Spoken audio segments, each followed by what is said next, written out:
Bom, antes de saudar a igreja, como a primazia deve sempre ser do Senhor quando nós nos reunimos, eu gostaria de ler um verso da sua palavra, depois orarmos a ele, depois eu vou apresentar a saudação à igreja. Eu queria ler no livro de Gênesis, no capítulo 1, no verso de número 3.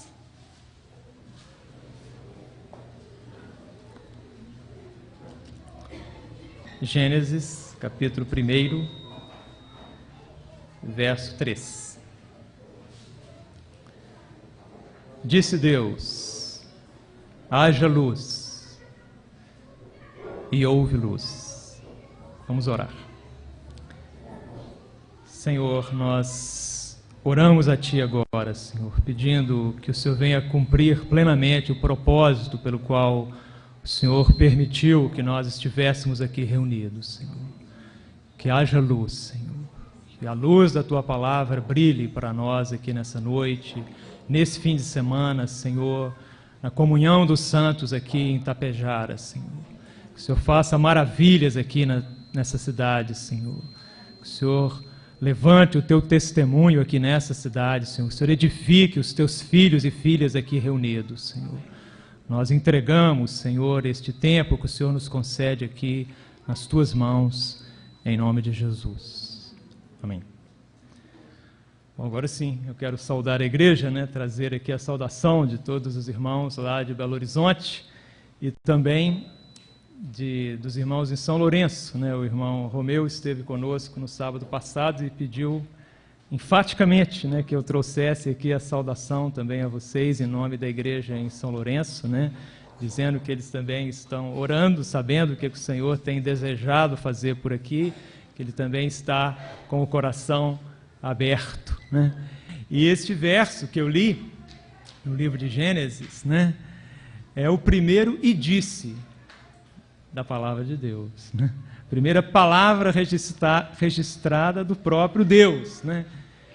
Começa assim: no princípio criou Deus, assim começa a Bíblia, o livro de Gênesis. No princípio criou Deus os céus e a terra. A terra estava sem forma e vazia, havia trevas sobre a face do abismo e o Espírito de Deus pairava sobre as águas. Então não tinha nada ainda que Deus havia falado, mas a Bíblia é a palavra de Deus. E aí no verso 3 você encontra esse "e disse", ou seja, Deus vai falar. E aí ecoa aquela palavra de Deus sobre o caos que estava a terra e sobre todo o universo. E disse Deus. Deus falou. O verbo de Deus, a palavra de Deus foi expressada. Haja luz. E veja, a palavra de Deus é sempre uma palavra profética. E nós vemos que Moisés disse, a Bíblia várias vezes enfatiza, que a palavra profética, ela é comprovada quando ela se cumpre. E Pedro disse que nós devemos estar muito atentos à palavra profética, como a uma candeia que alumia no lugar escuro até que a estrela da alva surja nos nossos corações. E aí então você vê, logo que Deus disse haja luz, o que aconteceu? Houve luz. A palavra de Deus se cumpriu. Agora, o que Deus estava querendo dizer com tudo isso? Porque Deus é luz. E Ele disse, haja luz, e houve luz. E é claro, quando nós começamos a perceber tudo isso, isso é uma questão de visão. Lá no livro de Provérbios, no capítulo 29, tem um verso muito interessante, que diz o seguinte, o livro de Provérbios, capítulo 29, no verso 18.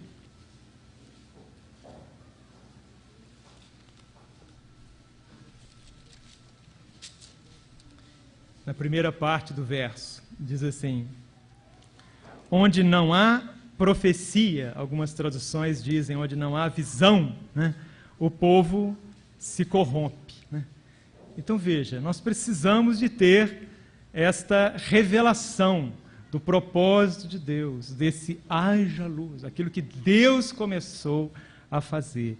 E isso é alguma coisa progressiva.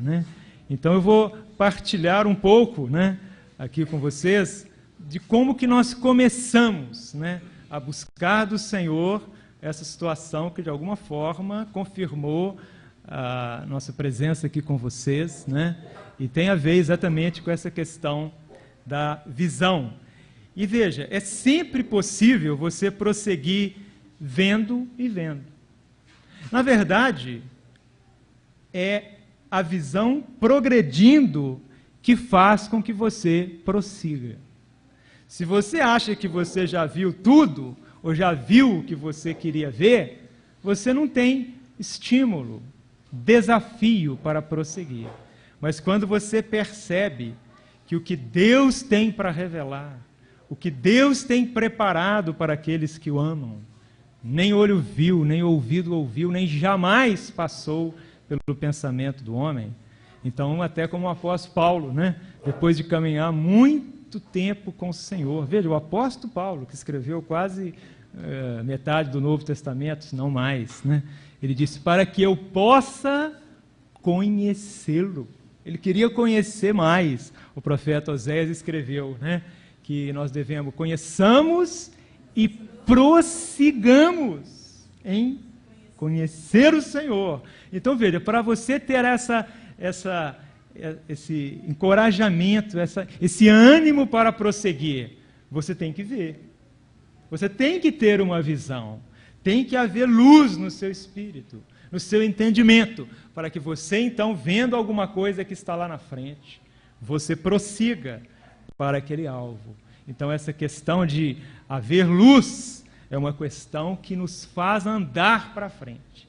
Disse Deus, haja luz e houve luz. É isso que dá sentido à nossa vida, que nos motiva a caminhar para a direção ou para o alvo daquilo que nós temos visto. E o que nós temos visto? Qual que é a nossa visão? Agora vejam, a verdadeira visão espiritual é um milagre, é uma coisa surpreendente, né? Quando você realmente vê alguma coisa no seu espírito, Deus revela para você. E é alguma coisa que você tem que ver. Você não pode passar simplesmente uma visão. Claro que você pode partilhar alguma coisa com os irmãos, mas se o Espírito Santo não revelar essa visão, como que vamos prosseguir? Então veja, quando nós lemos lá no Evangelho de João, como que ele começa o seu Evangelho? Ele diz assim, Evangelho de João, capítulo 1. No princípio era o Verbo, e o Verbo, essa palavra de Deus, estava com Deus, e o Verbo era Deus. Ele estava no princípio com Deus. Todas as coisas foram feitas por intermédio dele, e sem ele, nada do que foi feito se fez. Nele, nesse Verbo de Deus, nosso Senhor, estava a vida, e a vida era a luz dos homens. A vida era a luz dos homens, a vida do próprio Deus, a vida não criada de Deus. A luz resplandece nas trevas, e as trevas não prevaleceram contra ela. No verso 9, pois a verdadeira luz que alumia a todo homem estava chegando ao mundo. Estava ele no mundo. O mundo foi feito por intermédio dele, e o mundo não o conheceu. Veio para o que era seu, e os seus não o receberam, mas a todos quantos o receberam, aos que creem no seu nome, deu-lhes o poder de se tornarem filhos de Deus, os quais não nasceram do sangue, nem da vontade da carne, nem da vontade do varão, mas de Deus. E o Verbo se fez carne e habitou entre nós, cheio de graça e de verdade, e vimos a sua glória, como a glória do unigênito do Pai. E no verso 18, ninguém jamais viu a Deus. O Deus unigênito, que está no seio do Pai, esse o deu a conhecer, ver a Deus. o Deus unigênito que está no seio do Pai, esse o deu a conhecer. Então veja, tudo começa com uma visão de Deus, com uma revelação de Deus, que nos leva a caminhar, a iniciar uma caminhada. Mas esse nascer de novo, esse poder que nos torna os filhos de Deus, nós os que cremos no seu nome, é o começo de uma visão. É uma luz inicial, a luz do Evangelho, que brilha no nosso coração. Agora, tudo começou assim. Mas hoje, quando nós olhamos no capítulo 9 do mesmo Evangelho, o que nós vemos? Diz assim: passando Jesus, viu um homem cego de nascença. Um homem cego de nascença. Como que um homem cego de nascença poderia ver alguma coisa no que se refere a este mundo? Ele nasceu cego. Ele nunca viu nada. Como que você vai contar para ele como que é um arco-íris, ou um pôr do sol, ou as asas de uma borboleta muito colorida? Como que você vai descrever isso para um homem que nasceu cego e que nunca viu nada? Agora, veja, quando você vê o Evangelho de João, esse Evangelho é escrito principalmente para nós, né? E ele está mostrando vários sinais que o Senhor fez. Quem são esses homens que nascem cegos? Somos todos nós. Espiritualmente, nós não vemos. Então, como que o Senhor vai mostrar essa visão para nós? A visão celestial, a visão que nos faz caminhar. Como? Se nós nascemos cegos, né? Perguntaram-lhe os seus discípulos: Rabi, quem pecou? Essa é a pergunta dos discípulos. Este ou seus pais, para que nascesse cego? Respondeu Jesus: nem ele pecou, nem seus pais, mas foi para que nele se manifestem as obras de Deus. Importa que façamos as obras daquele que me enviou enquanto é dia. Vem a noite, quando ninguém pode trabalhar. Dito isto, enquanto estou no mundo, sou a luz do mundo. Isso ele disse. Depois tem todo o relato da cura dele, como que Jesus operou, que nós não vamos olhar no detalhe, mas é uma coisa muito impressionante. Você vê como que os olhos deste homem foram se abrindo. E, na verdade, se você vê as perguntas que ele fez, ele começou a conhecer o Senhor. É claro que quando ele foi lá no tanque de Siloé e se lavou, depois que Jesus cuspiu, fez a lama e colocou no olho dele, ele voltou vendo. Mas será que ele via mesmo? Você vai perceber que depois é que ele começa a ver mesmo, quando ele começa a responder sobre Jesus, né? E é alguma coisa muito maravilhosa, né? Olha o que Jesus fez. Ele cuspiu no chão, com a saliva fez lodo, untou com o lodo os olhos do cego e disse-lhe: vai, lava-te no tanque de Siloé, que significa enviado. Ele foi, lavou-se e voltou vendo. E embora nós não vamos ler o texto todo, você pode perceber em alguns versos sobre as respostas dele, como é que ele foi vendo, né? Por exemplo, no verso 11, né, quando os fariseus perguntaram quem é que tinha curado ele, ele falou assim: o homem que se chama Jesus. O homem que se chama... Eu só sabia isso. O homem que se chama Jesus fez lodo.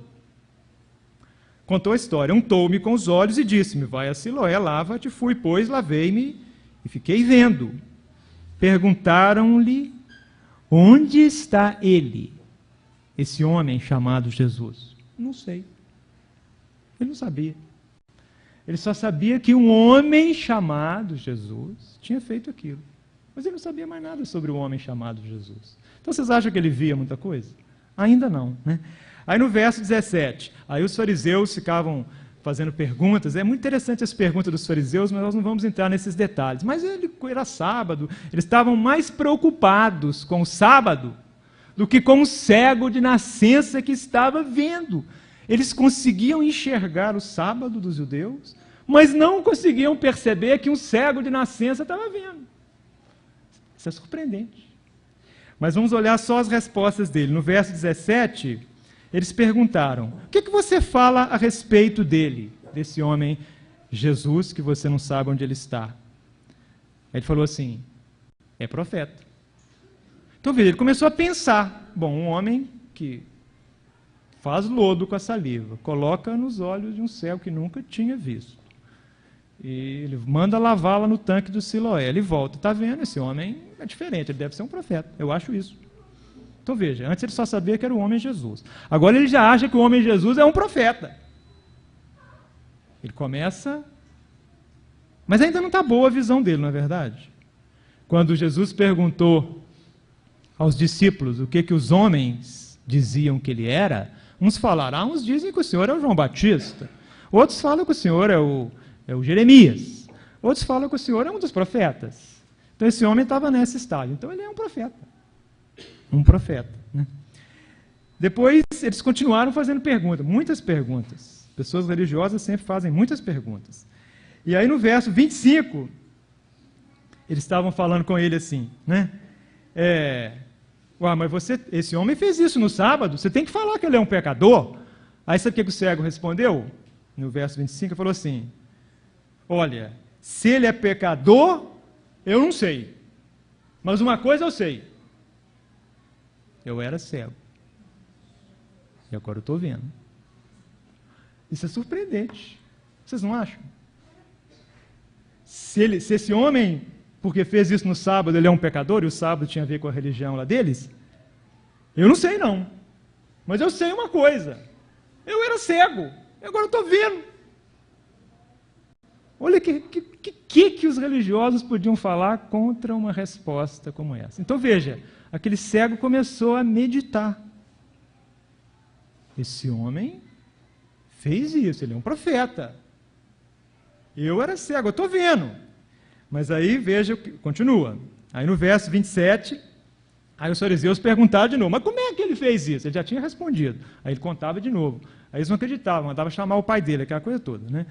Aí ele falou assim: eu já disse para vocês, e não atendestes, para que o quereis tornar a ouvir? Acaso, presta atenção, a palavra de Deus você tem que olhar os detalhes.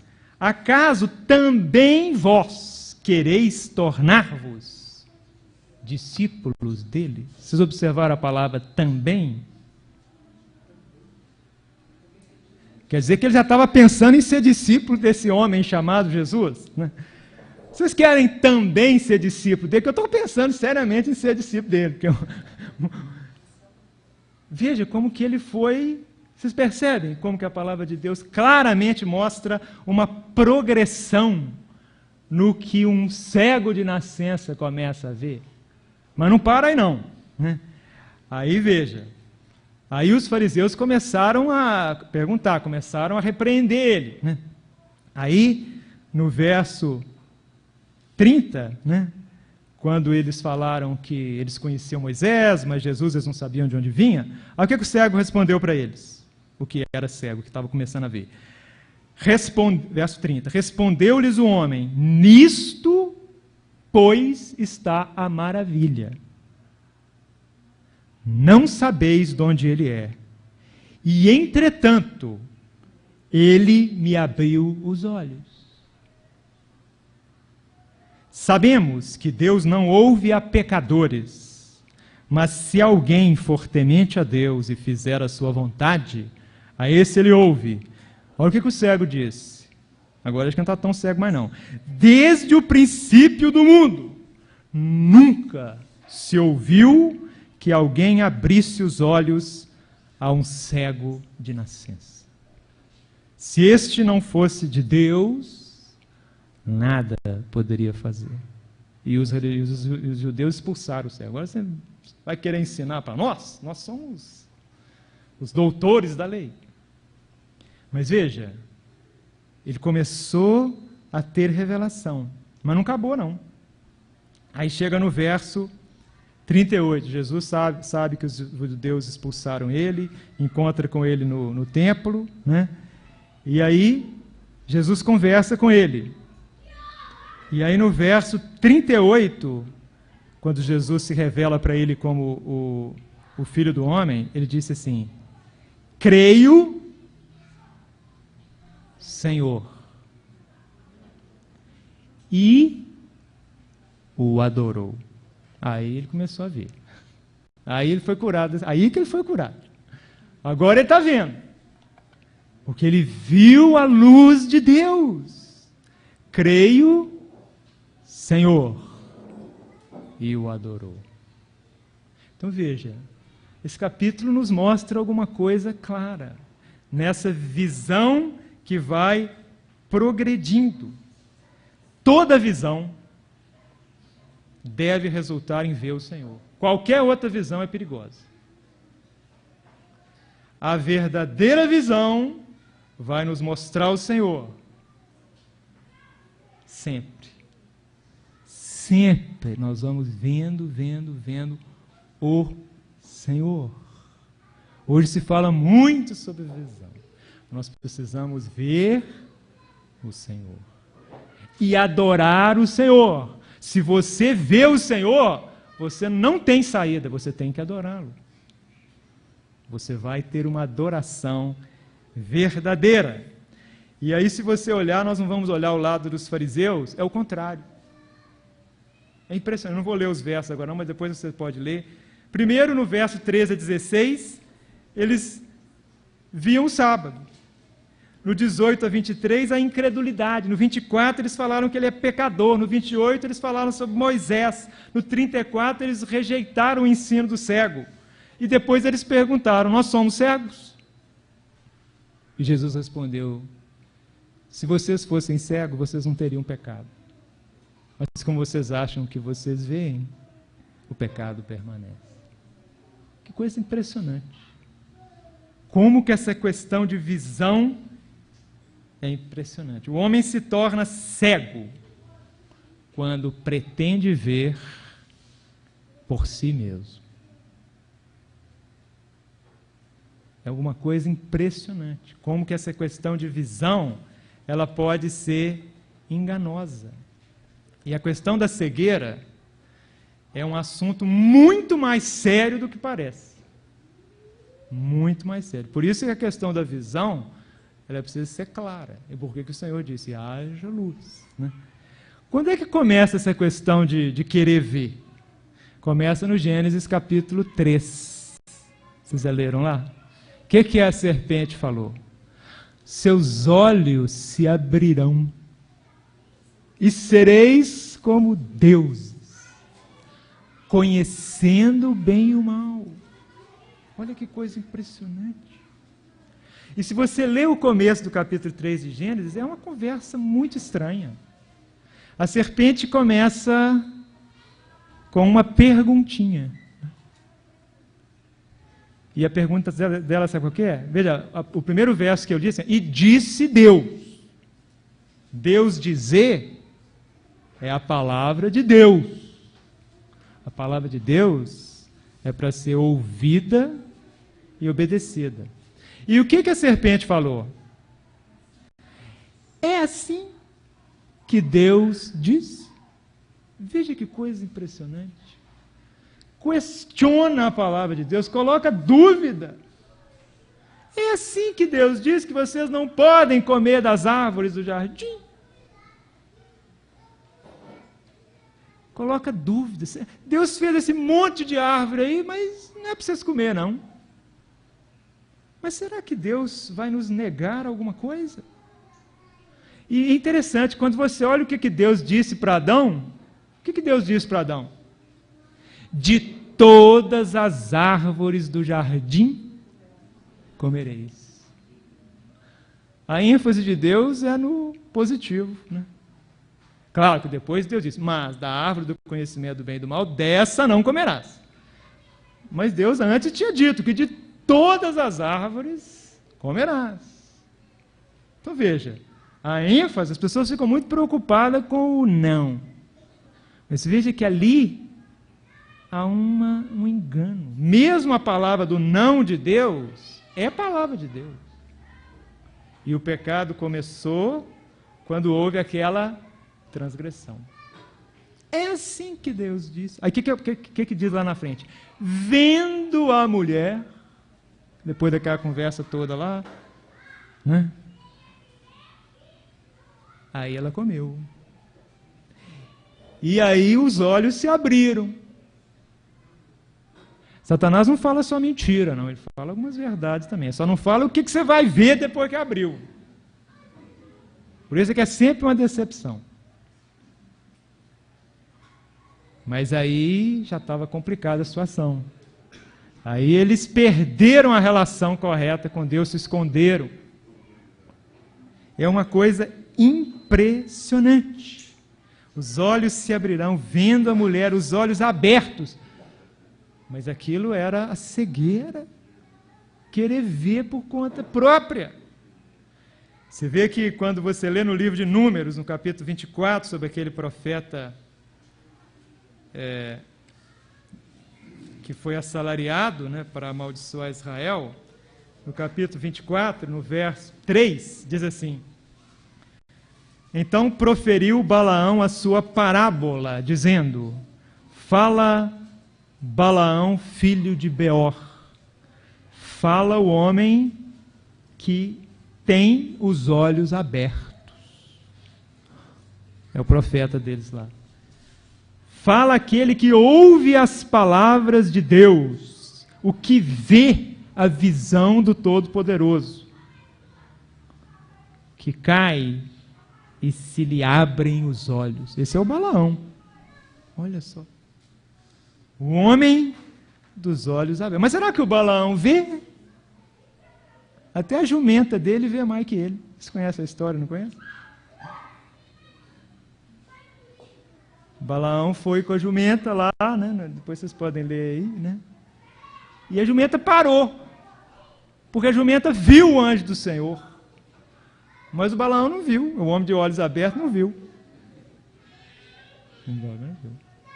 Aí ele bateu na jumenta, aquela coisa toda, depois lá no barranco. E por fim, quando estava um barranco de um lado, um barranco do outro, a jumenta não tinha para onde ir, ela baixou. E ele esporeou ela, machucou ela. Aí Deus abriu a boca: ô Balaão, o que aconteceu com você? Você está me batendo? Porventura não sou a sua jumenta? E aí Deus abriu os olhos dele. Veja, não é impressionante essa questão da visão? Será que esse profeta via? Será? Será que nós vemos? Qual que é a visão, né? Então veja, muitas vezes, quando você olha esse trecho aí, está no capítulo 23, nós não vamos ler, ele não viu o Senhor no caminho. E lá no Novo Testamento, no livro de Judas e na segunda carta de Pedro, fala do caminho do Balaão, cegado pela ganância, por querer lucro com aquilo que ele via. É uma coisa impressionante. É muito impressionante. Então veja, ele via alguma coisa, mas ele era cego para os grandes projetos e propósitos de Deus. E essa questão, ela é fundamental, saber o que Deus está fazendo. Nós temos que ter muito cuidado com a visão particular. Por isso é que a visão sempre nos conduz a ver o Senhor e o seu propósito, o seu projeto, né? O Balaão queria saber o que ele vai ganhar ou perder com aquilo, né? Quanto que isso vai me custar? Como que isso vai me afetar? Isso é cegueira. Se você vai querer fazer a obra de Deus para saber quanto você vai ganhar, você está no caminho do Balaão. Não enxerga. Lá na segunda carta aos Coríntios, capítulo 4, tem outro verso muito impressionante sobre essa questão da visão e da cegueira. 2 Coríntios, capítulo 4, diz assim, no verso 4: nos quais o Deus deste século cegou, veja, os incrédulos, cegou os entendimentos dos incrédulos. Por que cegou? para que lhes não resplandeça a luz. Qual luz? A luz do Evangelho. Qual Evangelho? O Evangelho da glória. Qual glória? A glória de Cristo, o qual é a imagem. Você percebe a coisa aumentando? A luz do Evangelho da glória de Cristo. Quando você vê Cristo, aí você viu. Você viu alguma coisa. E é por isso que você larga tudo, como o apóstolo Paulo diz, larga o que para trás fica e prossigo para o alvo, para o prêmio da soberana vocação celestial em Cristo Jesus. Mas a força da incredulidade, o que faz essa cegueira? Os interesses pessoais, as considerações naturais e a balança. O que vai ganhar, o que vai perder, né? As vantagens e as desvantagens, o caminho de Balaão, né? Aqui na segunda carta mesmo de Coríntios, nessa mesma página, no capítulo 3, no verso 4, diz assim: e é por Cristo que temos tal confiança em Deus. Não que sejamos capazes por nós de pensar alguma coisa como de nós mesmos, mas a nossa capacidade vem de Deus, o qual também nos capacitou para sermos ministros de um novo pacto, não da letra, mas do Espírito, porque a letra mata, mas o Espírito vivifica. E no verso 10, pois na verdade o que foi feito glorioso não o é, em comparação com a glória inexcedível. Uma glória que não pode ser excedida, uma visão muito maior. Porque se aquilo que se desvanecia era glorioso, quando Moisés dizia lá, muito mais glorioso é o que permanece. Tendo, pois, tal esperança, usamos de muita ousadia no falar. E não somos como Moisés, que trazia um véu sobre o rosto, para que os filhos de Israel não vissem o final da glória que se desvanecia. Mas o entendimento lhes ficou endurecido, pois até o dia de hoje, a leitura do velho pacto permanece o mesmo véu, não lhe sendo revelado que em Cristo é ele abolido. Sim, até o dia de hoje, sempre que Moisés é lido, para os judeus, um véu está posto sobre o coração deles. Não conseguem ver. Contudo, convertendo-se um deles ao Senhor, é-lhe tirado o véu. Ora, o Senhor é o Espírito, e onde está o Espírito do Senhor, aí há liberdade. Mas todos nós, com o rosto descoberto, refletindo como num espelho a glória do Senhor, somos transformados de glória em glória, na mesma imagem, como pelo Espírito do Senhor. Veja que é sempre algo que cresce, que progride, que aumenta de glória em glória, até a mesma imagem, né?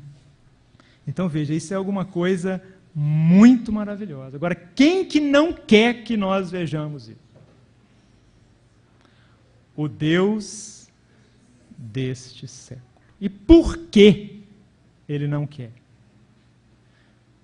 Porque ele, você pode ver isso claramente na palavra de Deus, invejou a posição do Filho de Deus. Toda a glória para o Filho de Deus. Ele quis um pouquinho para ele. Assim começa o problema no universo. Quando uma criatura realmente muito formosa, muito maravilhosa, invejou a glória para o Filho de Deus e quis um pouco para ele. E é por isso que ele fará tudo para impedir que você veja a glória na face de Cristo. Se você quiser um pouquinho de glória para você, ele deixa. Mas se você vê a glória na face de Cristo, Ele não quer. E é por isso que a visão deve nos conduzir a ver o Senhor. Ele cegou os entendimentos dos incrédulos, para que lhes não resplandeça a luz. Qual luz? Do Evangelho. Do Evangelho da glória em Cristo. Ele não quer. Ele não quer que chegue em Cristo. Mas nós precisamos progredir. A luz pode já ter brilhado. Mas nós precisamos chegar a ver toda a glória, toda.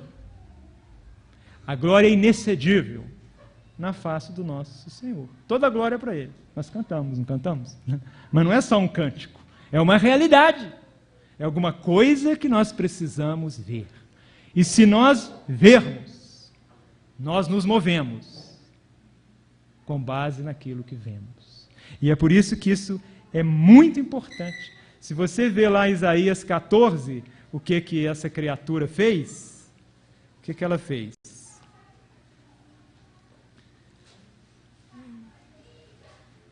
Isaías 14, o que ele falou? Aqui na figura. A estrela, verso 12. Como caíste do céu, ó estrela da manhã, filha da alva, como foste lançado por terra, tu que prostravas as nações. Olha aqui, olha o que a palavra de Deus nos revela. Tu dizias no teu coração, olha o que ele falava. Eu subirei ao céu. Olha que coisa impressionante. Acima das estrelas de Deus, exaltarei o meu trono, glória para mim. E no monte da congregação me assentarei nas extremidades do norte. Olha aqui, que coisa impressionante. Subirei acima das alturas das nuvens e serei semelhante ao Altíssimo. Mas quem pode ser semelhante ao Altíssimo? É alguma coisa impressionante essa questão da cegueira e como que ele mistura as coisas, para que nós não vejamos e não prossigamos em ver o que o Senhor tem para nós. Mas se nós vermos, nós caminhamos, nós prosseguimos, né? Então veja, quando você vê aquele texto lá que nós lemos lá em Coríntios, aquele véu, né? Eles não conseguem enxergar, há um véu. E lá diz, não é só a letra, é o espírito. Eles não conseguem mais ver, né? Nele, Cristo, havia vida. Nós lemos lá em João. E a vida era a luz dos homens. Então, qual que é a condição para ver? A vida dele no nosso espírito. Nós vamos ver pela vida do Senhor, que vai nos revelar, pela sua palavra, a glória de Deus na face de Cristo.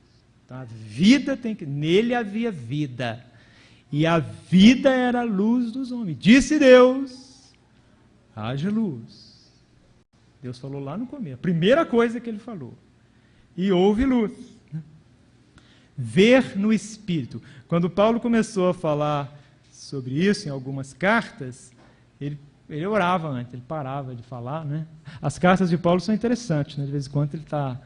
As pessoas que estão assim, cheias da unção do Senhor, de vez em quando elas estão falando, ele começa a orar, e assim, Paulo escrevia a carta, de repente ele estava orando, depois ele continuava, né? Fazia assim. E lá na carta aos Efésios, ele ora. Para que ele ora? Para que sejam iluminados os olhos do vosso coração. Para que Deus nos desse, a eles e a nós também, um espírito de sabedoria, está lá no verso 18 do capítulo 1. Um espírito de sabedoria e de revelação, no pleno conhecimento, né? Iluminados os olhos do coração. É aquilo que você viu o cego de nascença começar a ver no espírito. Essa é a visão que cada um de nós precisa ter. E aí nós temos que aprender da unção. essa visão, o Espírito Santo vai nos ensinar, vai estar dentro de nós. Não pode ser só alguma coisa que um irmão veio e falou para você. Você tem que ver. Você percebe isso? É alguma coisa que tem que ser real para você. Se não for real no seu espírito, você não se move. É alguma coisa que tem que ser revelada. Iluminados os olhos do vosso coração. E é claro que Deus quer essa luz em todos os seus filhos, para que eles vejam, né? Não apenas o que você leu, não apenas o que você ouviu. Muitas pessoas têm muita coisa que receberam de homens. Não que Deus não use homens. Mas nós precisamos receber a revelação de Deus. A unção de Deus, que nos ensina todas as coisas. E ela é verdadeira. Como ela nos ensinou, assim nós devemos permanecer nele. Então, mesmo quando um irmão ministra uma palavra, é usado por Deus, é a revelação daquela palavra dentro de você que faz a diferença. No seu espírito, não apenas na sua cabeça, né? A palavra de Deus, ela é vida. Jesus disse, as palavras que eu vos tenho dito são espírito e são vida. Nele havia vida e a vida à luz dos homens. É isso que nós precisamos ter na nossa experiência com o Senhor. É alguma coisa real, né? Você precisa ter a realidade dentro de você. Não basta você ouvir. Você lê um livro. Você tem que ver no seu espírito. Você tem que ver. Isso faz toda a diferença. Agora, alguns acham que viram, mas não viram. Ouviram falar, né? Raciocinaram, mas é preciso ver, ter a visão dentro de você. E muitos que acham que viram, se tornam cegos. Isso é alguma coisa muito triste ao longo da história da igreja, né? Às vezes, irmãos que acharam que viram e começam a agir em cima de alguma coisa que não era real para eles. Não tinha realidade espiritual e começam a formular, e aí criam coisas humanas, põem o dedo na obra de Deus. Mas a obra de Deus é de Deus. Se der tempo, depois nós vamos falar um pouco sobre ela, né?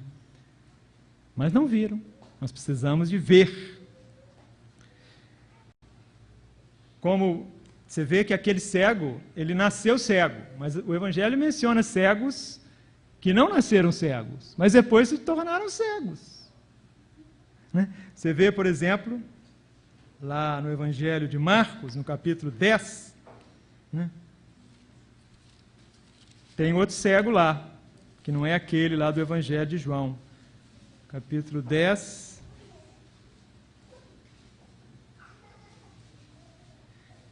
verso 46, né? Jesus estava passando em Jericó.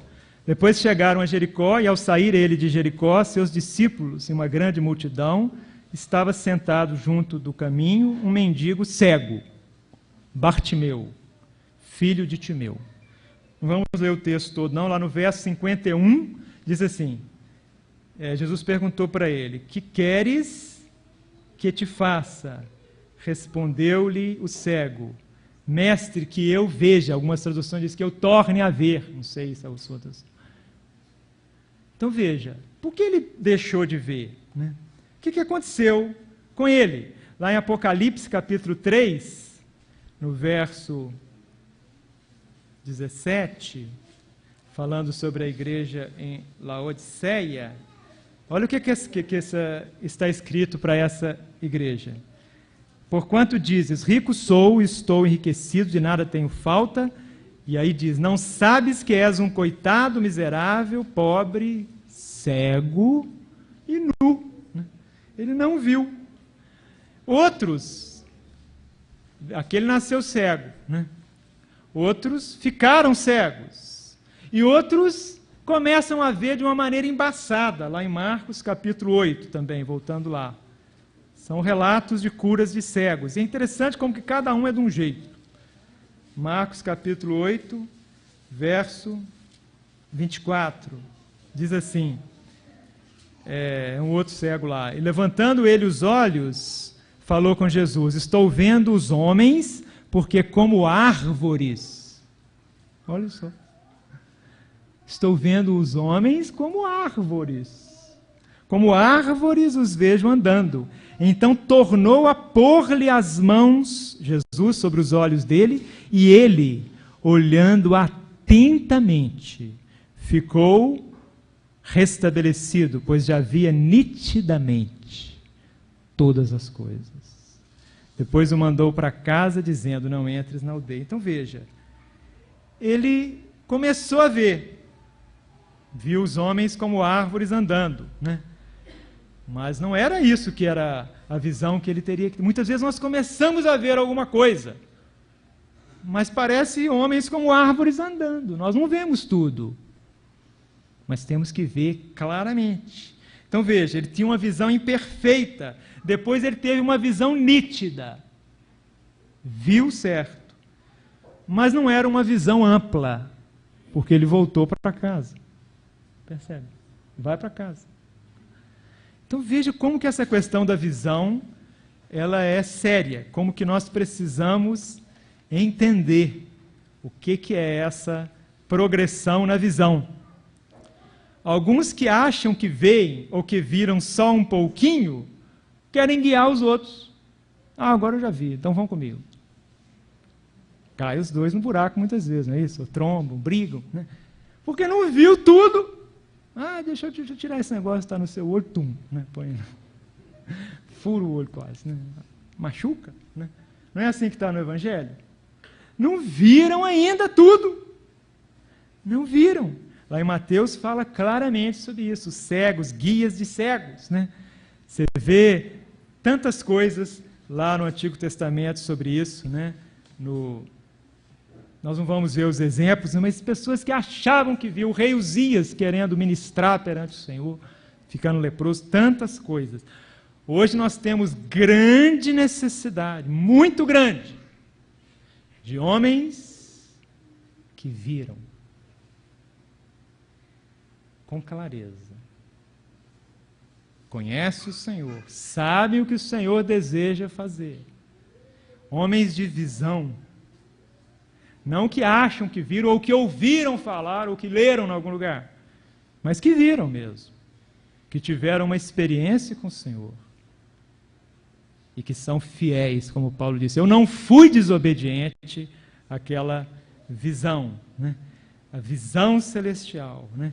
A visão depende de vida, de realidade na sua vida, senão fica algo de segunda mão, algo preparado, estudado, mas não tem realidade. E isso faz toda a diferença. E aí, então, veja, voltando para nós. Quando nós nascemos de novo, nós começamos a ver, claro, haja luz, né? A luz do Evangelho resplandeceu para nós. Nós começamos a ver, vemos que o homem Jesus é o nosso Salvador, Ele é o Senhor. Essa é uma grande visão. É uma visão tremenda. Não há nenhuma afirmação maior que uma boca possa fazer, senão aquela que diz que Jesus Cristo é o Senhor. Isso é um começo de uma visão, uma grande visão, mas não é a visão toda. Claro, sem nós vermos Jesus como Senhor, sem a unção de Deus estar em nós, sem chance de querer ver alguma coisa, certo? Mas quando você já viu o Senhor, você já creu nele, então começa, né? Você começa a ver a luz de Deus, mas aquilo não é o caminho todo. É preciso aumentar, progredir naquela visão. Na verdade, mesmo em lugares escuros, no dia mau, nós temos que ver o Senhor. Nós não podemos viver daquilo que nós vimos no ano passado. Nós precisamos ver sempre mais do Senhor, prosseguir em conhecer o Senhor. Coisas velhas não funcionam. Eis que faço novas todas as coisas. O Senhor renova todas as coisas. Nós devemos ter uma espécie de espanto, assombro espiritual o tempo todo dia.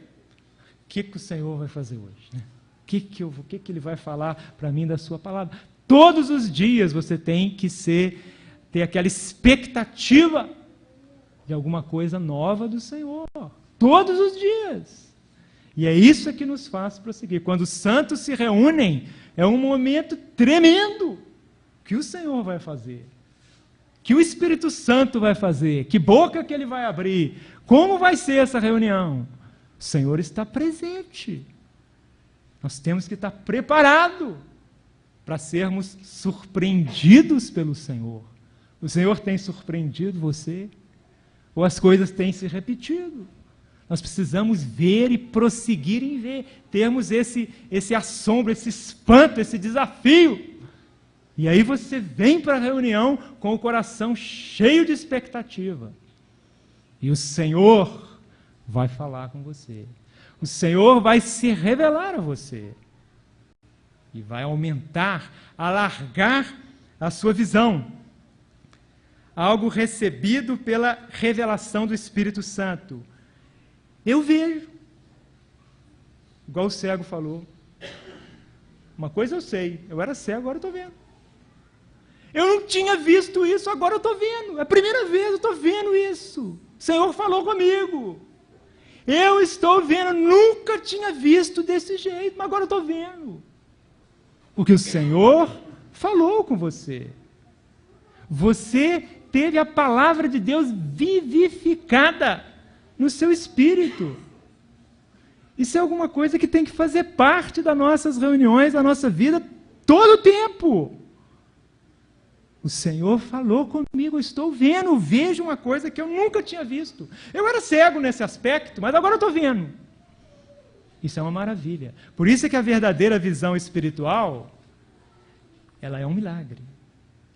Ela é um tremendo milagre. A visão como algo progressivo. Prosseguir vendo e vendo, nos maravilhando em assombro espiritual pelo que estamos vendo que nunca tínhamos visto antes. Primeira vez. Você viu. E assim prosseguindo para ver mais. Muito mais. Sem visão. Não temos como prosseguir. Não temos. Vimos que nós podemos nascer cegos, como aquele capítulo 9 lá, todos os homens. Isto é, nós não víamos nada, como aquele cego lá de João capítulo 9. Né? Eu era cego, mas agora eu vejo, eu criei no Senhor, eu estou vendo. E vemos porque a luz resplandeceu e a nossa cegueira espiritual foi tirada. Começa a ver a luz do Evangelho na face de Cristo. A cegueira é obra do Deus desse século, para que a luz do Evangelho, da glória de Deus, não resplandeça na face de Cristo. Nós precisamos ver o Senhor, conhecer o Senhor. Essa visão do desfrutar pleno, apenas no ser de Deus. E é somente em Deus que nós podemos nos satisfazer. Que nós podemos ter essa visão ampliada. Porque Deus é muito grande. Deus é tremendo. Satanás invejou essa posição e tudo faz para impedir de você continuar vendo.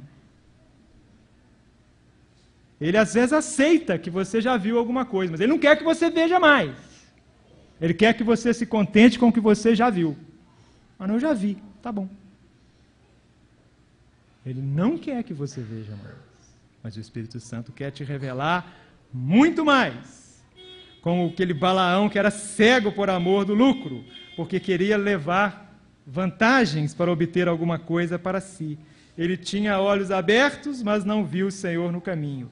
Era cego para os grandes projetos e propósitos de Deus. O que você está vendo do que o Senhor quer fazer aqui na cidade de Itapejara? Qual é o propósito do Senhor aqui nessa cidade? Você precisa ver o que o Senhor deseja fazer. Depois nós vimos aquele cego que se tornou cego, como Bartimeu, lá de Marcos 10, a igreja lá de Laodiceia. Ou Adão, ou todos os seus descendentes, quando eles pretendem ver por si mesmos, ou como o rei Uzias, que nós não lemos, que pretendeu fazer algo para o que não tinha sido chamado. Entrou numa esfera para a qual Deus não o chamou. Outros tinham visão imperfeita, como aquele cego lá de Marcos, no capítulo 8. Via os homens como árvores andando, e que a nossa visão vai se alargando, da cegueira para uma visão imperfeita, depois para uma visão nítida, depois para uma visão ampla, que vai se ampliando e alargando cada vez mais. Então essa visão vai se alargando e alargando cada vez mais. E essa questão é o que eu estava querendo compartilhar. Quando você lê lá em Efésios, no capítulo 3, lá também Paulo faz uma outra oração, além daquela que eu mencionei no capítulo 1. E qual é a oração que ele faz lá?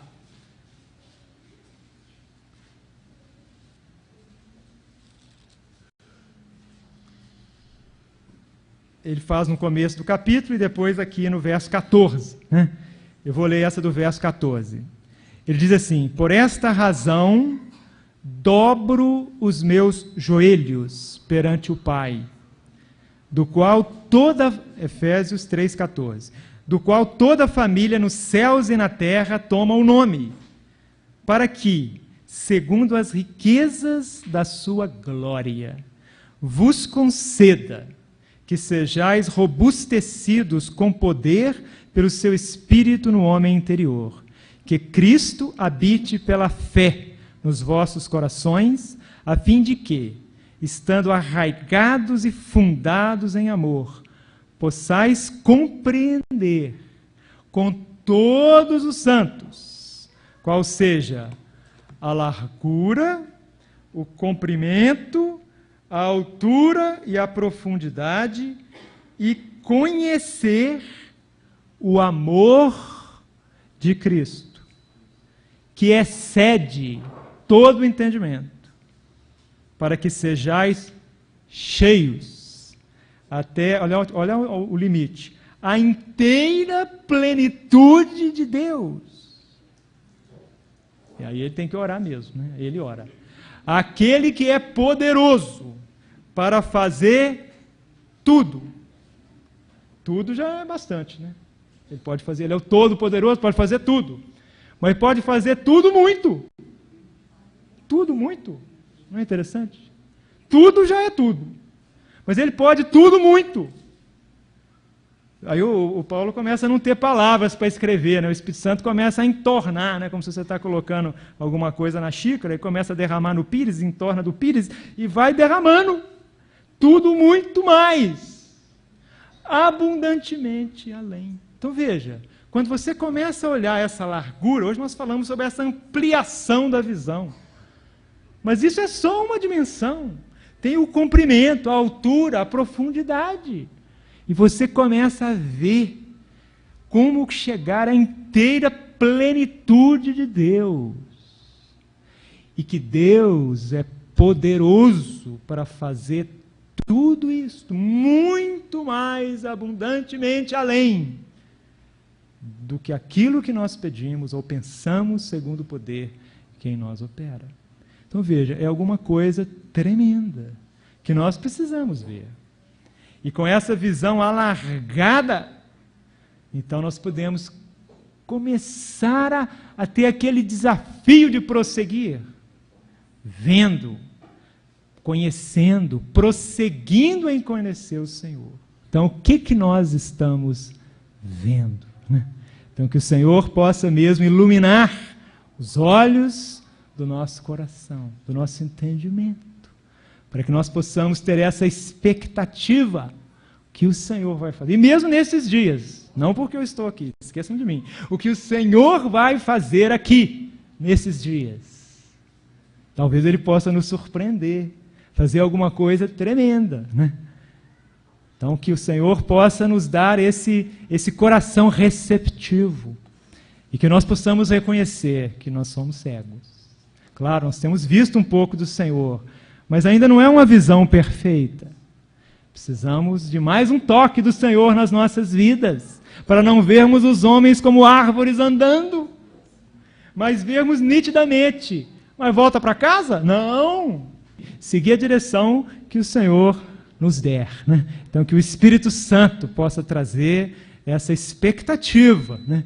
Esse assombro no coração de todos os santos aqui, não porque eu estou falando, mas porque você vai ter esse desafio, essa visão de querer ver a luz do Evangelho da glória de Deus na face de Cristo, e que toda a glória está na face de Cristo. E aí você vai não apenas conhecer o Senhor que tanto te amou e deu a vida por você, mas você vai prosseguir em conhecê-lo, né? Para que então, quando o Senhor vier chamar a sua amada igreja aqui em Itapejara, em tantos lugares aqui no Paraná, né? Então a noiva já esteja ataviada, pronta, né? Madura, para ter então aquela relação plena com o Senhor. Então, que o Senhor possa colocar esse desejo no coração de vocês, de conhecer mais o Senhor, de ver mais o Senhor, de glória em glória, conhecerem o Senhor, até serem transformados à imagem dEle. Então, que o Senhor possa cumprir o seu propósito nesse tempo aqui.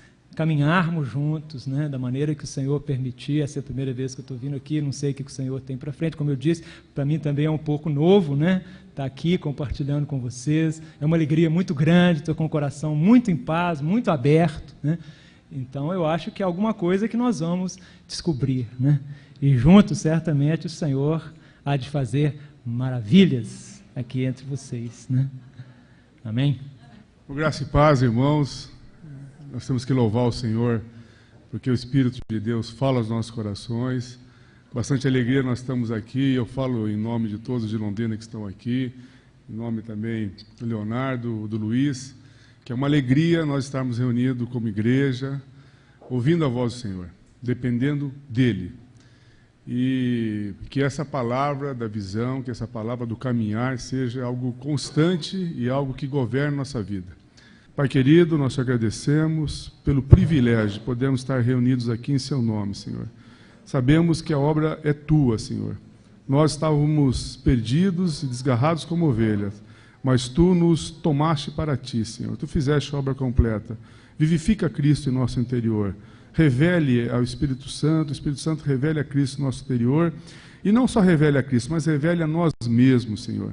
Que o nosso velho homem, nossos desejos, nossas emoções, nossas vontades, Senhor, todas elas sejam levadas à cruz, para que a vida de ressurreição seja uma realidade em nosso andar. Te pedimos por cada um aqui, pela igreja de Itapejara, tu tem um propósito com todos aqui, Senhor. Edifica a tua igreja, levante teus filhos e tuas filhas, para ser um testemunho vivo nesse mundo tenebroso, Senhor. Nós te agradecemos e te louvamos. Em nome do nosso Senhor Jesus Cristo, amém. Amém.